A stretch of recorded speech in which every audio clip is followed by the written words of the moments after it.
Ah ouais, ok. Est-ce que vous aussi, après avoir regardé Insta ou Facebook, vous êtes senti un peu morose? Du style, ah, eux, ils ont de la chance, je suis nulle, j'aimerais tellement vivre la même chose. Rassurez-vous, jusque-là, tout est normal. C'est que vous êtes humain.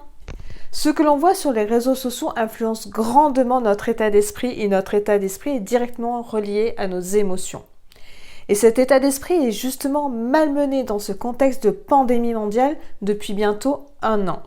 Ce que vous voyez sur les réseaux sociaux, c'est juste une partie de ce que vivent ces personnes. Et souvent, elles ont tendance à choisir la meilleure image à partager. Chacun a ses propres raisons pour agir de la sorte, que ce soit pour valoriser son ego, pour partager des bons plans ou des idées de voyage, sachant que pour les voyages, on se comprend, hein.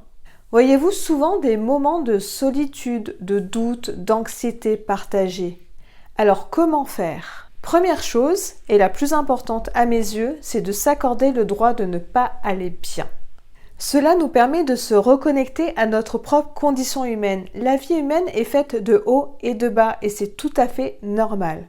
Regardez ces publications en changeant de perception, en se disant que ce n'est qu'une partie de la vie de la personne, qu'elle vit sûrement d'autres moments plus communs, comme nous. Une année, j'avais utilisé plusieurs couleurs de post-it que je glissais tous les soirs dans ce bocal où j'avais marqué les petits bonheurs. Et à la fin de l'année, je les avais tous relus, me permettant de me rendre compte de tous ces petits moments de bonheur simple que j'avais vécus. Alors, notez une chose qui vous fait du bien dans votre journée.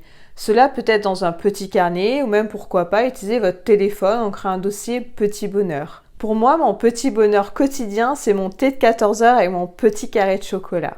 Alors dites-nous, partagez-nous en commentaire vos idées pour traverser cette période et je vous dis à très bientôt.